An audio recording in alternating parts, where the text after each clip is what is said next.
All right, welcome everybody. Today is Wednesday, March 18th. I'm forgetting what day it is. And it's the Hammond Downtown Development District Board of Directors meeting located at Hammond City Council Chambers. I'm going to welcome everyone to our test trial of running this live via the City of Hammond's YouTube page. We'll start with a call to order. We'll call Frank DiVittorio. Here. Eric Dosh. Here. John Daniel Garian. Here. Elizabeth Hollywood. Here. Brewster Krepke. Here. Cassie Reagan. Brian Wong. Here. Frank, you want to? Yeah, I'm going to start with, I'm going to make a motion to amend the agenda to add the consideration of adoption of rules and public participation to the meetings, as well as moving that to the first matter on the agenda. I'll second that motion.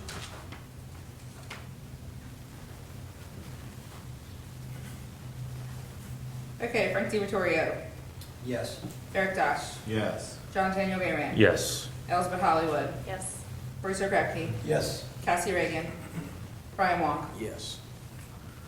All right, we have some rules for public participation and how to conduct a meeting, particularly given the new frontier, I guess we're here on with the live broadcast thing.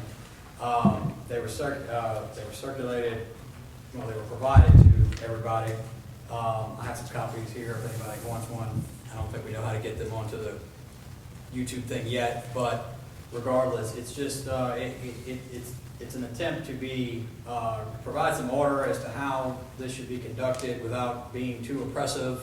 It leaves some leeway to the person conducting the meeting in terms of how much time should be allotted and how to, in numbers of people. I've consulted with Andre about some of the other public procedures and things. This is consistent. In fact, it's basically identical to what the city is adopting or has adopted for their meetings. And we can likely post this. Obviously, the video from today will go or be available, Chelsea, correct me if I'm wrong, on our Facebook page for the DDD. On our YouTube page. On our YouTube page for the And on our DDD. website, So we yeah. could, I think. Yeah, it needs to at some point end up on wherever our regular, Yeah. because we already have, I think, some of the applications and rules and codes and statutes and things, so it needs to end up there as soon as possible. Yeah, I think different times, I think everyone can agree, yeah, that's, Do y'all want to read number 10 out loud? That's kind of what we're dealing with. Frank, I'll let you read number 10. During the period of a declared public health or public safety emergency, the number of persons attending the meeting in person may be limited, or rules maintaining an appropriate distance from others may be imposed to comply with any emergency proclamation or in accordance with recommendations of the Centers for Disease Control and Prevention, the Office of Public Health, or the Louisiana Department of Health. In such instances, or in order to comply with any emergency proclamation, the board shall provide an alternate method for public participation and public comment, such as via the internet, video, email, facsimile, or telephone. The specific procedure for any alternate method of public participation and comment shall be contained in the public notice or agenda for the meeting. Oh, looks good to me. Yep. Next item, Well, we or what do we do? I thought we did vote. Motion. Yeah, I'll Make move a- to adopt these. Okay. Frank made and then Elizabeth, I'll second. I thought we did vote. I missed it. No, that was to amend the agenda. That was amended, I got you. Frank DiVittorio. Yes. Eric Dosh. Yes. John Daniel Garian. Yes. Elizabeth Hollywood. Yes. Brewster Krepke. Yes. Cassie Reagan. Brian Wong. Yes. Okay. All right. And I gave you a copy, right? Yeah, got it. Next, we need to approve the February financial report.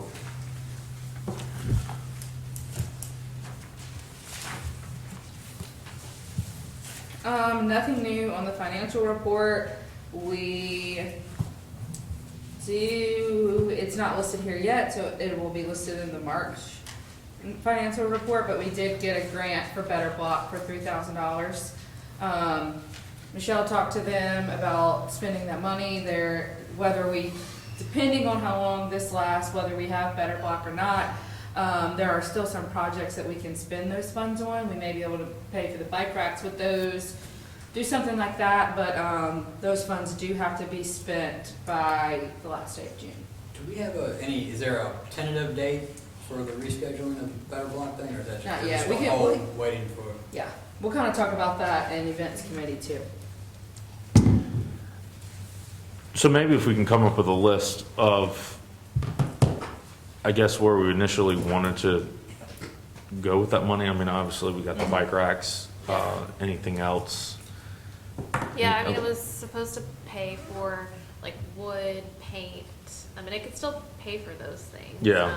Just a matter of, if we think we're gonna do Better Block, then, we just have to there might be a process to amend our grant proposal for a different project. So I can follow up with our funder to see about that. It's just gotta be spent this calendar year? Yeah. In a June. Oh, it's fiscal year. And so there is a possibility for an extension of, I'm not sure at this time. Okay. Last I heard, that's what they mentioned, but, I mean, since it's technically tied to state funds. Yeah. Our public health state funds, we'll just have to see. okay. Yeah. A lot of those are being suspended. Right, I mean, our legislative session is suspended. so- Yeah. And Chelsea, we might want to also kind of just take a look, and I don't think we have any particular, I don't at least anyway, have anything specific in mind, but we might want to kind of take a look at this budget in terms of what's described, what would be subject to reallocation in the event that we decide we need to do something, to try to For small help businesses businesses, or something something. like how much money we can make available I agree. to some kind of, basically, let's figure out what we could actually literally pull every dollar out of if we decided to, what could we, how big that pie, well, I'm saying this terribly, how big of a pie we can Yeah. get of available funds there to do something with if we figure out something that we can and should do. Okay. Sounds good to me. Any, motions to approve the financial report? I'll make the motion. Okay. Second. Is that Cassie? Yeah. Frank DiVittorio, Yes. Eric Dosh. Yes. John Daniel Gayran. Yes. Elizabeth Hollywood. Yes. Bruce O'Krepke. Yes. Cassie Reagan. Yes. Brian Wong. Yes.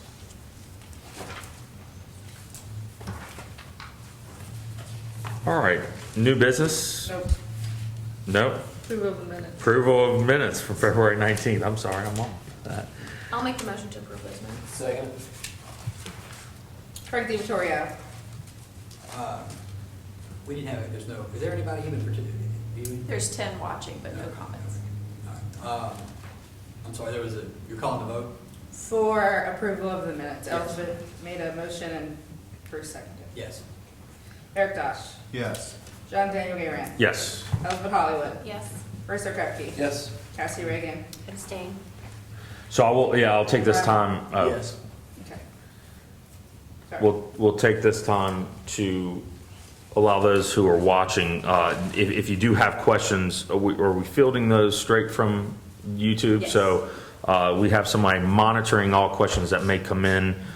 Feel free to ask away, and as we address the new business, we can try to answer all the questions, if any, that anyone watching may have.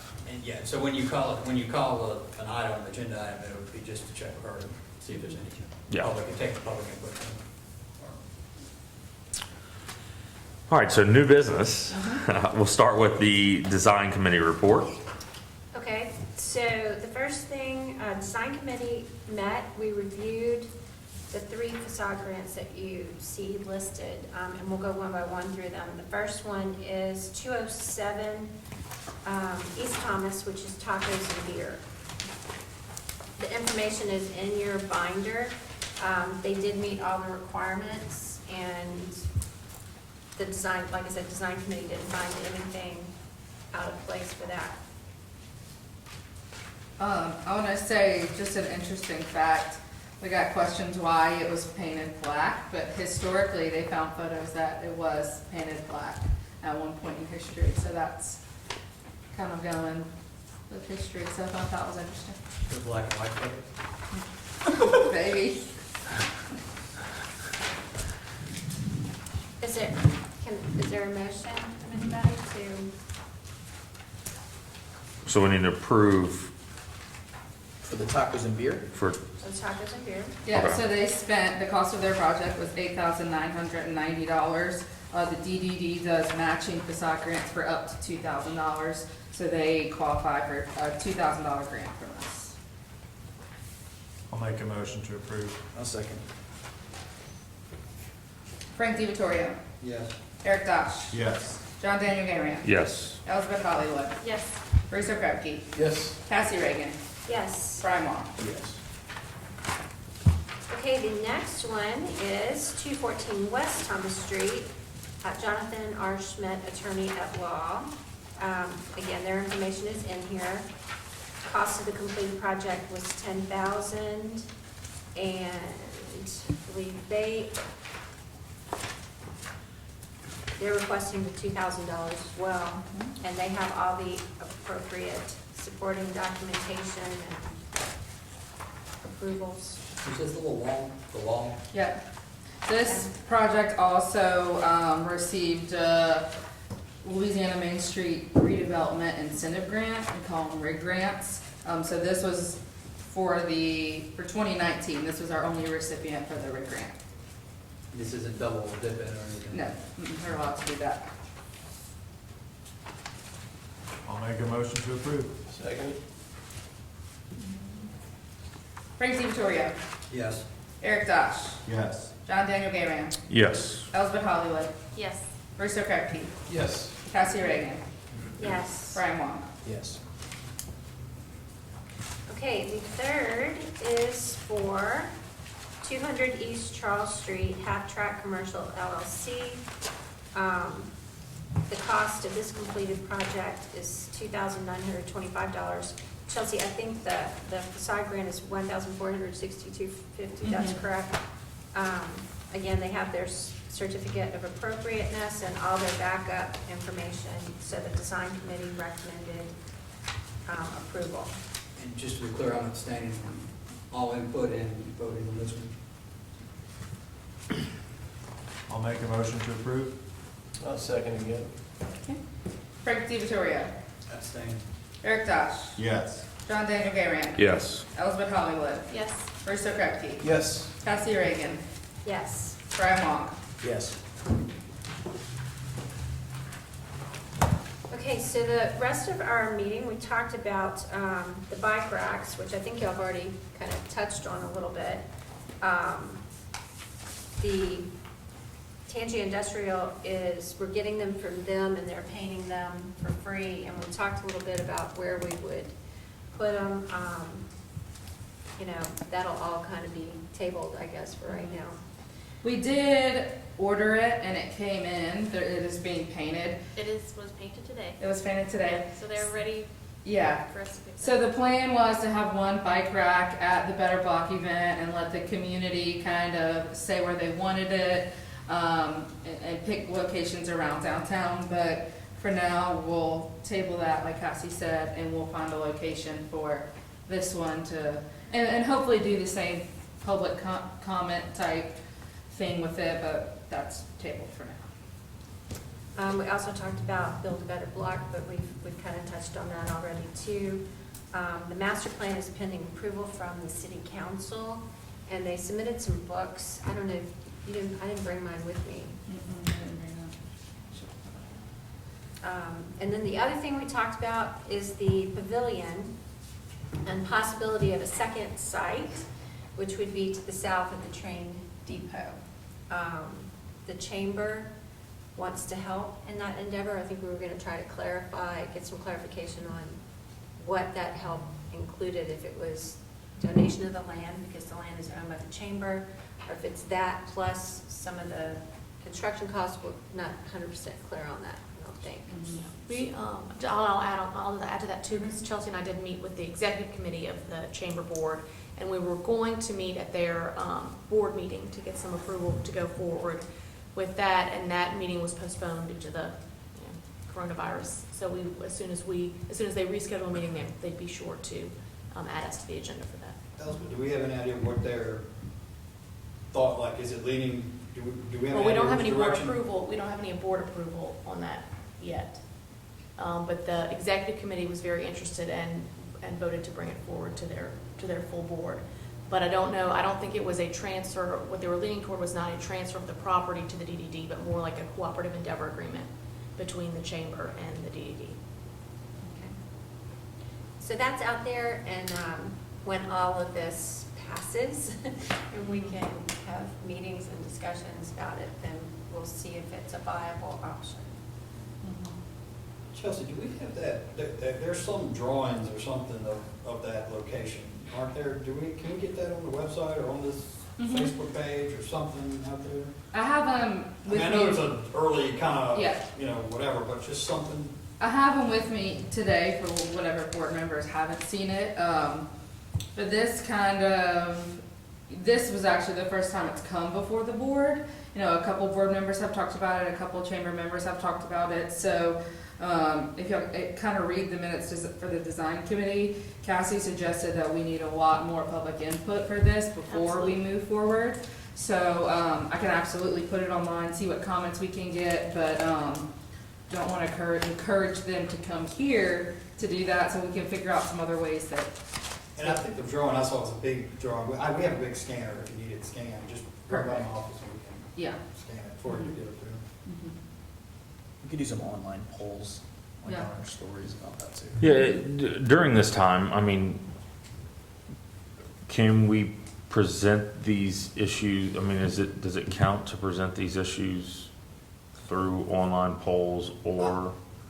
John, in my opinion, like, if you mean in terms of legality of it, no. But in terms of like, is it a good idea or should we be doing it? Like, my personal opinion is absolutely, everything should be done as openly as possible. I'll add this too, Chelsea. There was another site location, I guess we'll call it, south of Hanson Road, that had been discussed at one time. It was the railroad, it's supposedly broken. I haven't yet, we got sidetracked with all this flu virus stuff, but I am going to get something nailed down for them, confirmed, so that everybody, because everything has been kind of third hand, first hand, fourth hand, in terms of what the actual, where did the rubber meet the road and why that location got shut down. So I'm going to get that, I'm going to get to the bottom of that, and we'll have that too to be thrown into the mix. So. Yeah, so we'll come up with some action plans to figure out how to engage the public and start that. Are there any? I have one question. Is it okay for us to put it on the website if the chamber hasn't, if the chamber board hasn't approved? We do not have chamber board approval to move Yeah. forward with discussion at all, because they extended their meeting, they're suspended their meeting, so I don't know that we should be putting, especially when the design committee hasn't had any input on that design of that too. So I'm certainly open to discussion, and we've certainly got a good vibe and encouragement from the chamber executive committee, but we do not have any approval from the chamber board at this point. I would hate to alienate anybody on the chamber board by prematurely posting Yeah. that is our, our next site. Well, I don't, that's not, I don't think I didn't mean it in that discussion, but I meant like, I mean, what we're discussing it here in a public meeting, it's been discussed beforehand. I mean, like, what is the problem? I mean, I don't care, I'm not, Yeah, I'm not fighting this issue, but I just, what is the I think harm in it's- raising it as a topic for No, discussion? Yeah. we did, and that's fine, I think, I just don't know that we need to be putting any, suggested drawings on the. Yeah, no. Design, definitely. Design, Yeah. right. It's fine for, Mhm. to be a discussion, but if we put plans up, once you put something on paper and you put it in front of people, it's very hard to convince them later that that's not a final drawing. Yeah. And nobody's really had a chance to look at, I haven't seen it, the design committee hasn't seen it, so I would hate to put something out there that maybe it won't work for some reason that no one's looked at yet, but I definitely hate to do it before the chamber board has a chance to see it and to approve us even moving further on that location. That's mine. And it is an older drawing that Tom Yeah. has even said Yeah, that no, it's it's been not, changed. it's not, nobody Right. thinks that this is the Right. plan. No, Yeah, I it was just just, don't, it but was, seeing a plan on a website makes it seem, Yeah. have more finality, I think, than it in fact I think does. we can get with Melissa and gauge where she is. Maybe that this can be sent, if they're not gonna hold meetings, maybe This can be sent via email, they've got a little less, you know, Yeah. If little more they- flexibility. Yeah, if they know about it and they give us some kind of approval to put that drawing up, and we clearly say that this was a very preliminary, Yeah. conceptual something for that site. Okay. And you know, you have a point there in terms of like, nobody thinks this is, nobody, I don't think anybody thinks that this is a design that we would move forward. The only reason I would suggest is just so someone can kind of see, like, this is the area in basic, like a brainstorm. It's, yeah, an idea. Just something to get some kind of idea of where we're talking about, the size and scope. Although I think the size is actually might be a little bigger than what it's A lot, indicated. You know, so like I said, it's just a brainstorm at best, I would say. I think we need to wait. Yeah, I agree. Okay. Okay.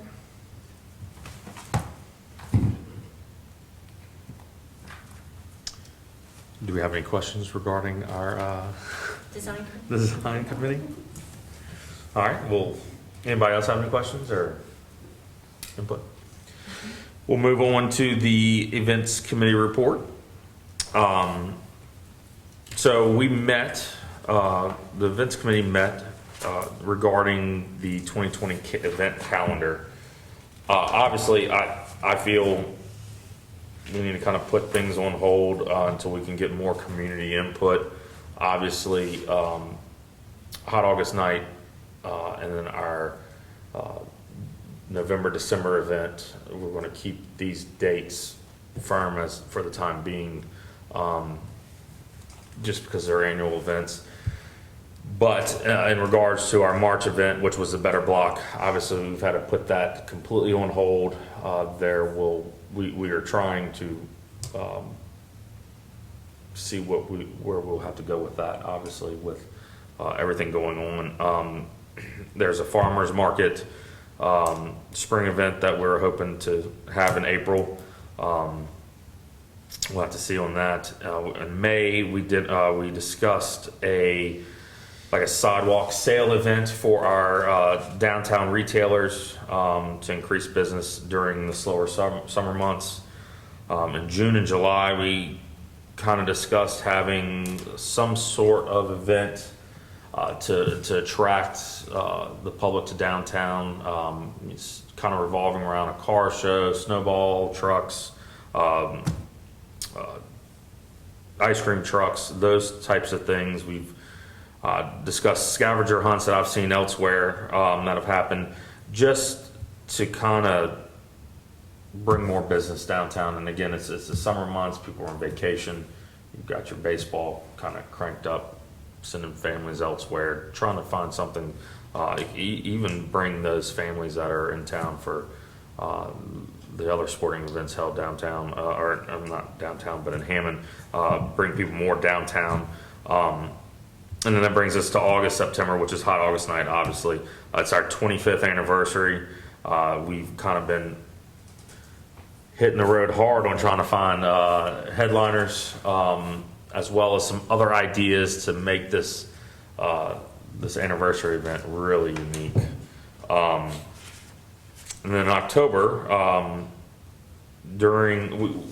we like to bring back, or I guess it was always been around, was Railroad War, but we're thinking about having downtown Hammond as a gathering spot during the SLU homecoming event, something going on after the game's over, maybe hosting different restaurants, bars, hosting decade reunions, so to say.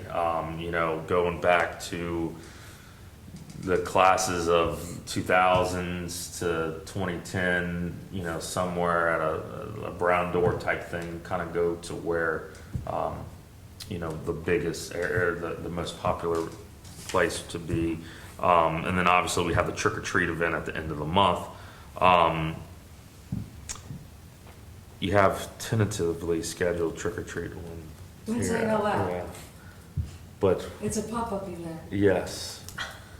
What day of the week is it though? Can we say that? No. Okay. It's a surprise. Oh, I gotcha. Okay. All right, and then in November, December, basically, we're looking to rebrand starting November night, moving it into the month of December, but focusing more on the holiday retail closer to the end of the year. Kind of looking at a Saturday possibly in December, where instead of having it on a Friday evening at a limited time frame, where the weather could dictate how long families are out there, but going more towards an all-day event to where you could potentially get more throughout the whole day. And I think that was really it. But again, we need to hold off on really setting everything, I guess, really between potentially from now until June. Holding off really setting anything in stone. But we do need an approval of our calendar events, I guess. Should we? Yeah, we've never done it before, but I think that it's best.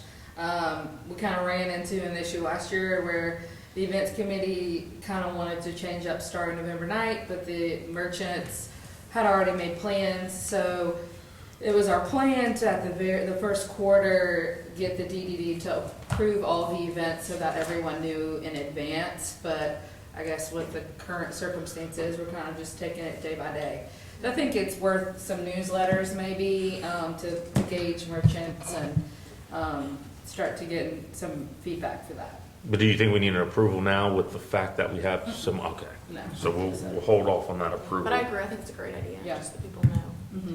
in normal circumstances. Yeah. I wish I would consider I've talked about this before, if we're gonna do away with starting nights, because that was the only evening event like that that was merchant related, really. Mhm. So if we're gonna do away with that in November, doing something the first week of November, that's just a retail special day. Macomb, Mississippi calls theirs something in mistletoe and magic, mistletoe and something. It's a huge event. I mean, I have customers, Yeah. my customers go up there to go to it, and it's just one day. Each of the merchants has the opportunity to have specials or offer, you know, And I feel like that's goodies easy. or something. I think it would be really I easy, think that's but we good. need the advertising, Yeah. and we need the ability to get everybody On to board. do it. So like the May event that we're talking about, a potential sidewalk sale, like, could we kind of spin off of that? Because something like that, I feel like you could Well, in benefit twice a November, year. You wouldn't want to be a sidewalk You wouldn't sale, wanna be- probably. November, It's cold. you've got all of your, it's not gonna be cold, but you've got all of your holiday merchandise and your Yeah. fall merchandise. I mean, that's Okay. when you want everybody to come and see your new stuff and come buy for the holidays. And if you catch them the first week of November, it's before most people have finished their Christmas shopping. You'd be surprised how many people finish their Christmas shopping in Okay. October. But this would be holiday and Christmas shopping, not really a sale, Yeah. but a holiday event. Yeah. I think that would be a good Holidays. opportunity too, if you do it on the first week of November, to advertise for Shop Small Saturday. No, Yeah, Yeah. I'll bring this up and move on that. Does Hammond have an ornament? Like does, I don't think so. that's a good idea. I think it'd be neat to have every retail, how many retail shops do we have downtown? Not as many as we used to. But it'd be neat to have like a collector's item. This could be an annual type event where you have a collector's Hammond ornament for the year 2020, and each shop have one. We could do a competition. Yeah. The Hammond DDD could have a competition. We can send it out to Southeastern for sure. But Yeah. we've got, send it to the Regional Arts Center and get them to help us and Or even, have a judged competition. or even do like the Zulu coconuts or the Muses shoes. Like you could really go, and I bring that up because I collect ornaments when we go places. I mean, I think that's something we're missing. But Yeah, we do that too. Go ahead. The Hammond Kiwanis Club used to do exactly that. I actually have a collection. I just got like Kate Street, the train station, Really? all of that. I've got a few of them. I could even show them to you. We discontinued it maybe about 7 or 8 and you could years even ago.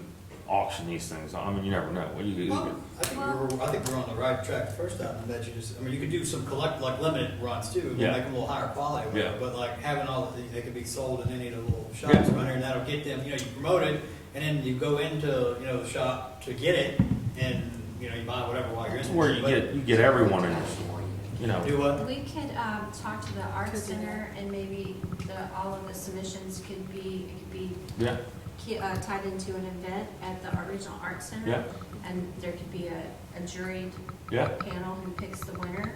We could do that maybe sometime in the summer, let's, and then have them available, maybe even, it depends on how it all works together, but maybe they can be available either that first week in November, or if we really are lucky, even before that, maybe hot August. Katie Or said at least that, Yeah. preview of what it would be. yeah. Katie said that if we're selling them in the retailers, you could do something like you spend X amount of dollars and you get the ornament for free. Yeah. Yeah. Well, when's our next event's coming in, May? It's usually the first Tuesday of the month. So it'll be in April. The only thing about this is you gotta keep in mind too, like, if you're talking about design, like, we gotta get. Yeah, gotta get- no, I don't know if think they you- can get them in. I mean, I think you can kick it off. Manufacturer, Um, you're not getting anything out of China right now. yeah, Oh, they're off, come back. Oh, one of the other events that I learned in Charleston, once a month, they close their main street. So they do all their retail and food and beverage outside. So Yeah. it's literally everyone goes outside on this main street and they do it once a month. That was, I think, one of the coolest things. I think saw that'd in be neat. Charleston. I just think you would have trouble with, Also downtown 72 blocks, our district. You would have to pick one street. I think you could do on. you could do Thomas Street and it Yeah. would be cool, but it's just, And the other thing, I don't know, I understand the shopping thing, but it would be neat if it was like, not early November, or I don't know, maybe Christmas decorations, but whatever, once the Christmas decorations are up. When does the city put them up, do you know? So they rush to get them up for starting November night. Starting November night is usually when they do the first display. And usually it starts in downtown and then, it starts in downtown and Kate Street. They usually do the street in the park and then it ripples from there. But yeah, I think there's a lot of, I don't know. luckily we have some time to plan our end of the year calendar. So we can all start working on that and getting some things together. Yeah, I don't know how that works with your retail schedule, but it would be neat if the Christmas decorations were up for it. Mhm. and I got a message and I want to go back to the Railroad War thing and the decade reunions. That's for all. We want to open up to every business and in downtown Hammond, not just the one I mentioned, but specifically. We want to get those crowds that are in front of, for anyone who's tailgated during homecoming, get those crowds that start off in Friendship Circle, some go into the game, but get them from point A to point B, and point B being downtown Hammond, and basically spreading it out and throughout of town. So I wanted to throw that out there. But if you're available for the next event committee, I'd love to. Yeah, just let me know, it depends on. But it's all right. Yeah. I'll bring it up though. That'd be great. I had a text from somebody who must be watching this. They said, as a reminder for what we're talking about right now, that the French Quarter Fest and the Jazz Fest will be I didn't rescheduled think for the about that. fall. Oh, that's true. And that the Hammond Air Show is in September. So we need to, I mean, I know nobody knows those rescheduled dates yet, but we do know the dates of the air show, and we need to make sure we work around those or tie into them. Yeah. Yeah. Somehow, Okay. so. Yeah, it's gonna be tricky. I think that's, the big thing with all this. It's tricky, especially your big money events that are on the South Shore. It's and even everywhere else. I mean, it's between now and really the end of the year. You don't know what's going to happen, what to expect, when something's going to occur. And I'm on another board, and we've got an event planned in May that just hopefully it can go on. So I guess no vote on this today, on the calendar today. And if anybody else has any ideas or fields ideas for downtown events, y'all are always welcome to contact me or Chelsea. All right. Next up, we have the farmer's market and the potential, or is it definitely suspended? Well, that's what We're going to discuss it. The future of the farmer's market. Vote on that. Yeah. Yeah. Michelle, why don't you give us the Rundown. background and all your recommendations? Right, so I'm the Hammond Farmers Market Manager, among, I guess, other things that I do at the DDD. But each of you have a report in your binder that sort of gives an overview of what we did last Saturday in response to the coronavirus situation. So we did hold it last week with some precautions. We implemented, and you can read them there. I mean, I guess in terms of public comment. Okay. So we implemented indoor hand washing stations with signage on proper hand washing and social distancing practices. We didn't set out public seating or the market cafe. However, we had some diehard farmers market people bringing their own chairs, but we did not publicly encourage public gathering. We eliminated vendor sampling, and we encouraged vendors to use hands-free payment options such as Apple Pay, Venmo, or PayPal.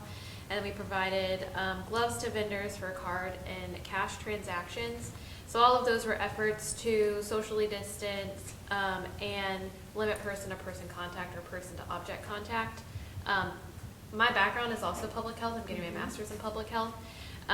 So at a minimum, I felt that we didn't meet that the capacity that limited gatherings for 250 people, but these practices were sort of something that we communicate to the public, that we're opening the market in a mindful way, that we are aware of the severity of the situation, that we're trying to do what we can to protect the public while maintaining an open market.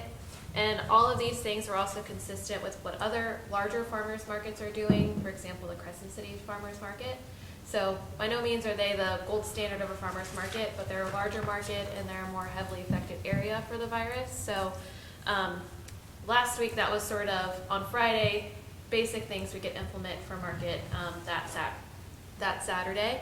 The public were, most of the public that I saw at the market were happy to see that we were open. Vendors were also glad that we were open. But it was a bit difficult sort of implementing some of the practices.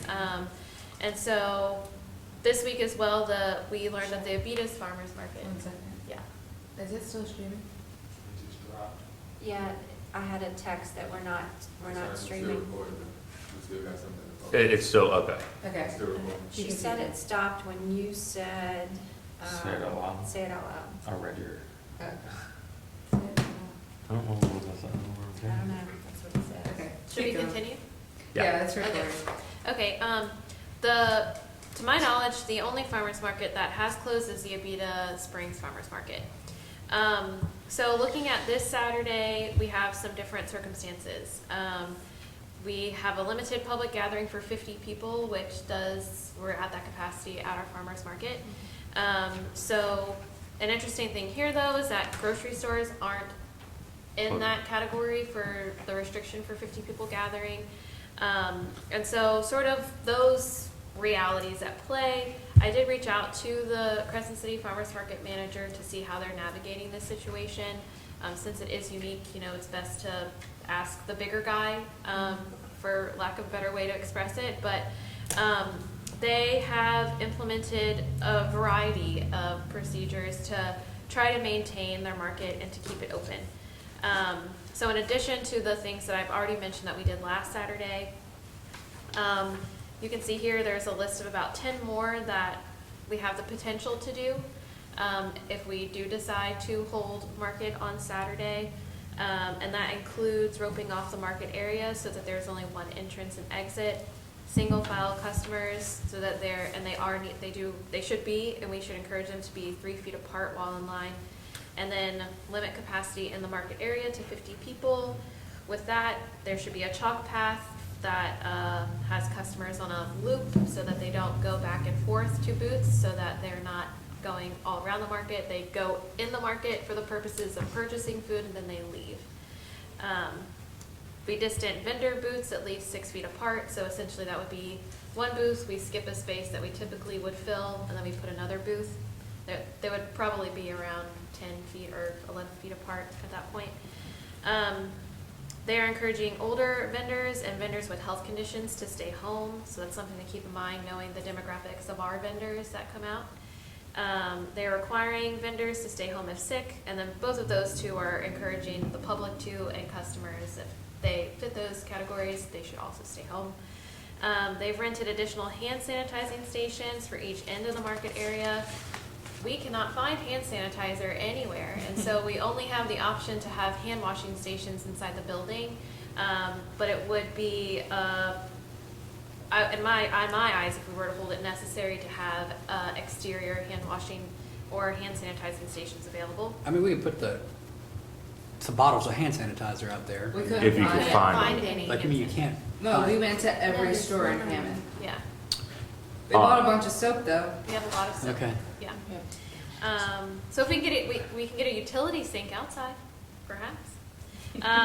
All food vendors must have their prepackaged items for grab and go. So we have a few vendors that make food on site. That should not be allowed to happen. All food has to be pre-made, and it's simply grab and you go. And all produce vendors must package loose fruit and vegetables in plastic bags or boxes so that there is less person-to-object contact that is occurring. So, with all that being said, the Crescent City Farmers Market plans to continue to operate under the conditions, as I said, until they're shut down by the city or Governor Edwards mandates a stricter restriction on people gathering. And that may happen between now and Saturday. We don't know. So those are sort of the what other farmers markets are doing. To my knowledge, the Covington Farmers Market was held today. They have a Wednesday market, and they also plan to hold it on Saturday. The Mandeville Farmers Market is closed until April 25th. Because the city closed the trailhead, so by default they also had to close. We have had a few vendors express the desire to keep the market open. For many of them, this is their livelihood, and all other events or vending opportunities that they've had are canceled. We have had some other vendors express a lot of hesitation to hold the market as well. So we have a split bag in terms of what the vendors want. With my public health background, I personally think that given the severity of the situation and given the effort that we would have to put into holding the market with all these changes, it might be in our best interest to suspend the market for 2 weeks, as most other gatherings and events have also had to. So, I mean, our libraries are closed, all those types of things. And so with that being said, as a farmers market manager, I'm willing to support vendors in a different way, to encourage orders, advertise for them, so that we don't hold a physical market, but we're still able to potentially maintain some of that customer base and economic stability for them. So I don't think there's a perfect solution, and we're not necessarily please everybody, but I don't think there's not a 100% right, decision here. But given the severity of the situation and the need right now, at least, to have a lot of social distancing efforts for at least these next 2 weeks, I'm of the opinion that that is the best interest in terms of public safety. And I'll probably have one of the stronger opinions opposed to this. We're supposed to be here for economic development. That's our primary mission. Everything else things are, like you said, businesses are struggling. As Brian said earlier, grocery store, Walmart is in business, and no one's shutting Walmart down. We would not be the outlier in terms of operating. It sounds like most of them, particularly the biggest one, is going forward. No one is going to be forced. You said vendors have questions about participating. Anybody can stay home. Right. So, in fact, you may need someone to stay home if you're doubling the space and whatnot. So, I think all these proposals here are the rope golf thing is something I was thinking about leading, I was going to suggest. I'm glad it's here, where you kind of control in and out. It's funny that it sounds like you've adopted the book fair thing. When I was in elementary school and you went through the book fair, there was like you had to go through the line. You went once and that was it. But anyway, I think we need to be responsible, but at the same time, we're within the guidelines that we're being told to comply with. We are not the outlier in that we're the only one open. If anything, there's only one that sounds like that's closed. And every bit of economic development any small business can have right now, they need, and we should do everything we can to be there. for them. Is there availability to where, and I think about the space, the smaller confined space where it is there any availability to say move it across the tracks to a parking lot, have a parking lot half closed to where you can really distance and not necessarily, my only thing with the entrance and exit is that say there are more than 25 people and say 5 want to leave at the same time, you're confined in a smaller space to exit. But if you're in a, say you take that parking lot Yeah. across the tracks and no one's going to walk through, I mean, I guess you could walk through the tents if you need to, but you have more areas to disperse if. Right. And I guess at that point, I mean, we would have to look into closing the parking mall, which would require a city permit. Yeah. That potentially the city of Hammond would not permit us to do. Yeah, I since got they've you. Canceled all.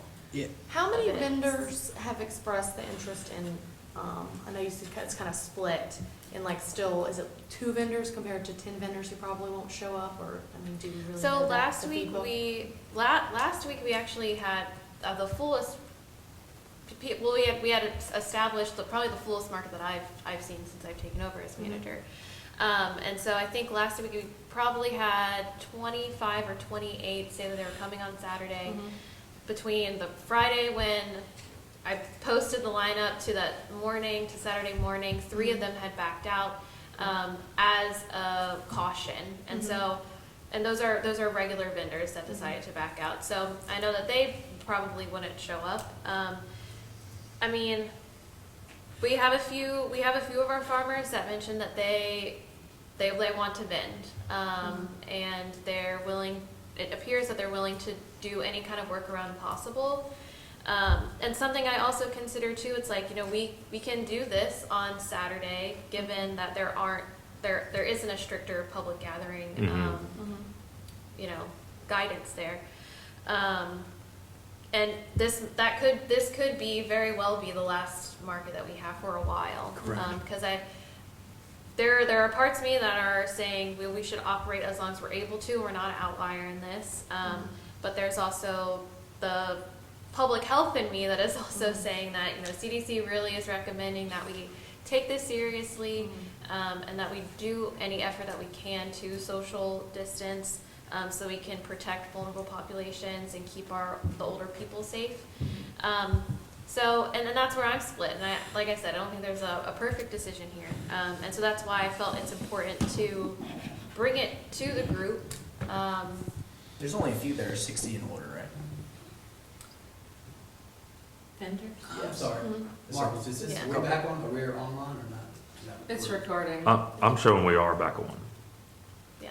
And the thing too, I mean, You if can I'm see it? thinking about Well, hold on a the, second, I just want, because I want as much of this online as we can get it, because, so are we online or not? No, not yet. Okay, never mind. Maybe I must be looking at the previous part of it. Okay, Is I'm there any way sorry. you're gonna be able to fix this, or is there no way? Marcus? It's coming back up now. Okay. Well, let's just hold. Because you want to make sure somebody. Well, I feel like we're going on, like, people keep asking about the vendors, and if there are any out there watching, let's give them the opportunity to make sure that. How many, so you had a Wait, wait, Kathy, hold on. I just want to ask a question. Yes, you Is that all can, right? yeah. So how many, we can repeat it. if you- you had 28, you had 25 vendors last weekend? About 25, yeah. What was the crowd like, the people participating? Well, we had 3 of our vendors sold out. And I mean, the crowd was about a normal Saturday. We went. I went at 9, and yeah, I felt everything was fine. I mean, I never felt like I was. I'd rather be there than a grocery store. And this is another thing to bring up. I mean, with the and we are live again. Sorry, everyone. With the times and the difficulties getting places and getting certain objects, this may be a great option for those who necessarily don't want to go to a grocery store or don't want to get out and subject themselves to. I'd rather be around a farmer's market than a And, Walmart. and an option to get fresh produce, Exactly. fruit, Yeah. vegetables that they might not be able to get Yeah. otherwise, if those vendors are willing to. Right, and I think Mhm. partially the reason, well, a lot of vendors expressed this, one of the reasons why they sold out is they felt like people were buying Yeah. more with the anticipation that was the last market, so, Mm-hmm. you know, there are also unknowns from like those purchasing behaviors that occurred last week. So yeah, I mean, and I think the toughest part about this is it's like, weighing those risks and the benefits, when there's so many sort of players at the table. So, I mean, given, you know, like, given that what the market, if we hold it, the market will look like this entire laundry list of changes, sort of having some support potentially, you know, to enact these changes, so that we're able to actually do them. So if it's possible for the board to get us hand sanitizing stations, or if y'all have any connections to get that, I personally would feel safer holding a market with having more options available for hand sanitizing. I think we can use those white chain We have a- things yeah. to rope Could, off. could we contact Scott Reeves and see if he's got some sort of hand washing station or something like that? Okay. Yeah, I went to, I think, Friday, and they had one of those, like, you know, like the porta potties with the little thing. Pot of Gold has one. Yeah. Little thing, and like, they had one of those there, and it was a, Yeah, they provide them for they used to provide them for the Blues and Barbecue. Maybe we can, I don't know, I'm sure, Yeah, yeah. we get them for Hot August night, we can ask and we'll see. We'll keep searching, some stores are restocking, so we might find hand sanitizer. I would even, I don't know that I wanna personally go to Walmart, but if anyone else wants to. no, but I'd even go as far as the local pharmacies who might Okay. have something and tell them what you're doing. Even ones downtown, they might have That's something some for, because a lot of them are providing them out and they might just be holding, and they might even let you use, as long as, I mean, people, Right. And Michelle, I Steal think it. part of this is the market will be much smaller, our spaces will be cut in half, so it's first come, first serve with preference to farmers, Yeah. you know? And because that's really what's important. I mean, Absolutely. I know at the Crescent City Farmers Market, I actually think they eliminated all prepared food vendors, and to really prioritize, like, this is a place to get food and to leave. We are not encouraging public gathering, although we love community and we strive for community at every other point in time. It's not really the point of this is for people to come and get what they need and then to go home. Yeah, Absolutely, I particularly agree with with the- that. yeah, particularly with the restaurants trying to do to-go orders for them, for their own survival, kind of at this point. Yeah, maybe we ought to limit it to, Well, those are vendors too. I think just signage, I think signage pointing that out would be good. I mean, even, you know, just please refrain from, you know, hanging around Right. due to an abundance of caution. Mhm. Yeah, so I guess as of right now, we can hold market with these amendments and these changes. And if anything does change between now and Friday, Yeah. Then- obviously, yeah. obviously we will. I think it's gonna be a week-to-week Right. basis. Yeah. Absolutely. Do we have anything, do you have questions on there? Katie? Katie? Do you have any questions? I would even suggest maybe, you know, and I think about the way the restaurants are doing things, but maybe have like pre-bundled items. It might help these guys out, you Yeah, know. a few farmers that are vending in New Orleans, what they're doing they're just doing pretty much $20 Yes, grab-and-go boxes. Yeah. I saw And- Kobe Rice did that yesterday. Kobe Roy, yeah. Cover Rise, yeah, has been The doing brown that. bags, yeah. Yeah. Yeah. That was really good with the farms as well. Yeah. Well, So do we need to vote? hey, I move to hold the farmer's market in with these conditions, I guess, to the extent possible. Can we get a weekly email about how it goes? For sure. Like a Monday report and an opinion? Yeah. Okay. Frank Did made any of a, y'all come out to the farmer's market on Saturday, last Saturday? I went out for, I was there. a little, I was in and out. Yeah, I did the same thing. I picked up strawberries. Yeah. That was the one with the dogs, right? No. No, that was 2 weeks ago. I have 2 dogs in my house now. Foster. I saw that. Okay, so Frank made a motion to hold the market, for as long as we can. Okay. Frank DiVittorio, Yes. Eric Dosh, Yes. John Daniel Garan, Yes. Elsbeth Hollywood, Yes. Brewster Krepke, Yes. Cassie Reagan, Yes. Brian Wong. Yes. All right, next up is the pavilion, and this is what I was meaning to say, we needed to have more community input, or wait till Yeah. we can get more community input, so I guess we'll just hold off on this, especially Yeah, with the, I'll move to table it. Is there anything, was there actually anything for a vote, or is it No, just no, comments? we don't need to, Comments, yeah. just- And we've talked about the better block as being, again, day by day. yeah, next up is better block, and again, we, at this point, we have not knowing what the future brings, not knowing, we obviously need things to get back to normal, and we never know, we might have to schedule around something else. I Right, mean, just, right. We know we're gonna do something in that block Yes, anyways, cause it needs to be yes. developed, Yes. so.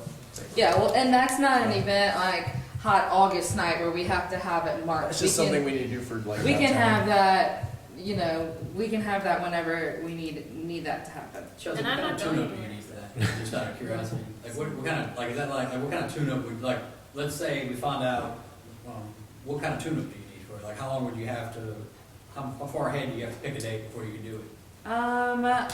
we It's need, almost a pop-up event. Well, it depends You need- to the extent. Yeah. The city needs a large amount of time if we want to do some of the big things, like we talked about putting lights, you know, like those bistro lights in the street. I mean, like a month or less than 2 weeks or a month? yeah, we'd I would say like at least a month to Yeah. 6 weeks would be. 6 weeks is always our standard for advertising. We're gonna have liquor too. Yeah. Liquor. Mm. we're gonna bring somebody out to We're gonna have bowl liquor, crawfish, too. Pop-ups. and then volunteers, we need enough time, we need volunteers, it's, So, I mean, we need Depending on a volunteers. definite, from when we get a definite date as to when we can go back, you're gonna be at least 6 weeks out. Right. Yeah. I think once, if we see a change in You could call a date earlier. And, what's Right. going, yeah, Right. we can, all right, so we'll hold that off. Yep. And then next up, we have the master plan. Yeah, Cassie mentioned it in her report. We're pretty much, we need to make a firm decision on the farmer's market because that is, you know, the most popular topic in our master plan. We need to make a firm decision on the route that we're taking with that before we bring the master plan to be approved by city council. We could try to do it before, but I think the questions, it would just be easier to have our ducks in a row when we bring it to them. This meeting was also supposed to be when we encourage the public and the city council to come see the master plan and do a presentation on it, but obviously we Can't do that. postponed that, so, it'll take a little more time than we anticipated, but it'll get done. Next up is the director's report. Yeah, I just have a few things for y'all. We've been really boosting up our marketing and our social media presence. Katie's been doing a really good job with that. She posted this today. This is in your front pocket. This is all of the restaurants, whether they're doing walk-in to-goes, curbside service, delivery, or if they're doing waiter. It's all on here with their addresses, their times, their social media handles, their phone numbers, very easy resource for people. So in the upcoming weeks, we're gonna be really pushing people, you know, to support local safely. We did restaurants today, we'll do shops tomorrow, and Daniel mentioned the gas stations. We've got 3 full-service gas stations downtown where you don't have to necessarily get out and touch the pump. You don't So- have to get out at all. Right. So we're doing a lot of that, and since we're kind of working from home, we're also doing things online, like asking polls, asking all kind of things to keep people on our page. All of my Main Street meetings have been canceled or postponed. All of our economic development meetings through Southeastern have been postponed. Board emails, if you haven't gotten me that paper, I know there's a few that haven't signed it, to give to Marcus for board emails, then please do that so I can give him those. He's also probably looking at me like, oh, we haven't talked about this for a couple months, so, So yeah, so make sure you get me those so I can get everyone an email like Andre asked us to do. And then in our spare time, I've been working a couple hours a day on our business and building inventory. This is something that kind of keeps getting pushed to the bottom of the to-do list from the day-to-day. But since I'm home more often and we have some spare time, we've been working on that, and I've been doing a couple blocks a day where I put everything in the system, find out who the property owner is, what their LLC is, who the business is, what their LLC is, all the contact information, all the tax information, and I'm putting that in one place. But that's it. That's probably one of my shorter director's reports, but we talked about everything else. What's going on with because I called up there one day during the week, I was trying to get you, and I can get in touch with you, but, and it just went to voicemail, so is the office open or not open? We're not really open right now. We're doing everything through email. Most of the people that come in our office are people walking from the public. We don't really have day-to-day business unless it's, John Daniel or Brian walking in to see what's going on, but we've kept it closed. Is the phone getting forwarded somewhere, or somebody checking the voicemail? How does that work? Yes. So I live now a block away, and I've been in every day until they tell me I can't leave my house. Because it's just easier for me to work from the office. So when I am there, I answer the phones, and then when I'm not there, I check the email. So it's been checked at the beginning of every day. Yeah. So until someone says we physically can't go to the office, we'll start forwarding and all that good stuff. At this point, I guess before we adjourn, does anyone else have anything they want to discuss or bring up while we can, or Can I bring up? go for Okay. it? Yeah. We had an opportunity to meet this week with a local business, a local property owner about a piece of property that has become available. And if it's okay to mention? Yeah. It's the old Hammond Feed Seed property. They shut down their operation, I guess, 4 weeks ago. Yeah. And so it's a neat piece of property, unique. Some existing buildings there and a lot of property available. And we had an opportunity to go meet and see what the property owner was interested in doing. And it was myself, John Daniel, and Chelsea that went to go visit. We came to the opinion that it's a really nice piece of property. We should pursue what type of interest the DDD may have and/or city, and see what type of co-involvement or whatever could be developed for the site, because it would be really nice for, in addition to what we're trying to do with the pavilion, either have this as an alternative pavilion or an alternative site. It has possibilities, and I felt we just needed to go look at it and say, okay, let's put together a little committee of heads and let's take a look at this, see what maybe could be done with this piece of property. It's really nice, and I think we kind of have a semi-committee formed to start looking into some stuff. We've already started brainstorming about the idea, and of course, anybody has any input on what could be done with this piece of property, please come forward and let us know. We definitely want it to be used as well, not right now, but a public gathering space. It's got plenty of potential for that. Yeah, and I told them Lafayette, they have a building very similar, and it's called the Feed and Seed, and it's that's where they hold all of their concerts. They've got music live after 5, things like that, or I think it's Downtown Live in Lafayette. So theirs is definitely a community gathering space as well, and there's a lot of potential, kind of like we talked about with the Long's property, possibly renting that for a park. Maybe there's some potential there for the Feed and Seed for us to help it develop for the community, however that is, whether that's us taking it over or helping us get businesses in there that would benefit the community. So there's a lot of options. Yeah, there's room for, depending on how it can be developed or anyone would see it, but there's potential for multiple business operations coming out of there, depending on, again, who wants to really put a foot down and start something. Are they wanting to sell the property, lease the property? They want to lease the property? Lease, they're really flexible owners. They want what's best for the community too, so they're willing to. I think at this point, it's the lease that, Mhm. Yeah, that's a main preference right now. yeah. Just lease it. Mhm.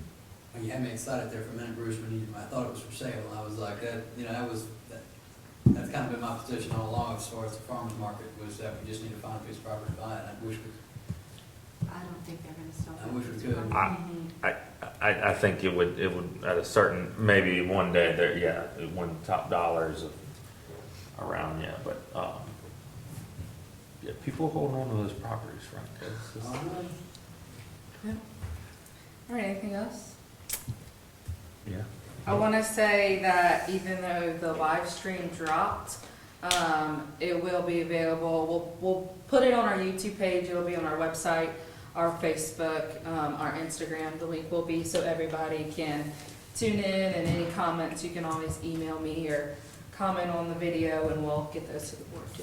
Yeah, I appreciate those who did decide to tune in. I mean, I think we get more of an audience. Marcus, we should do this more often. Well, y'all would have given it. So we're the first, Now we know what we need to add to. yeah, Yeah. Marcus, we're the first live stream City of Hamilton. Well, first live stream, doing it this way. Yeah, Yeah. we appreciate you. Thank you. Well, if that's it, Adjourn. we'll adjourn. Thank y'all. Oh.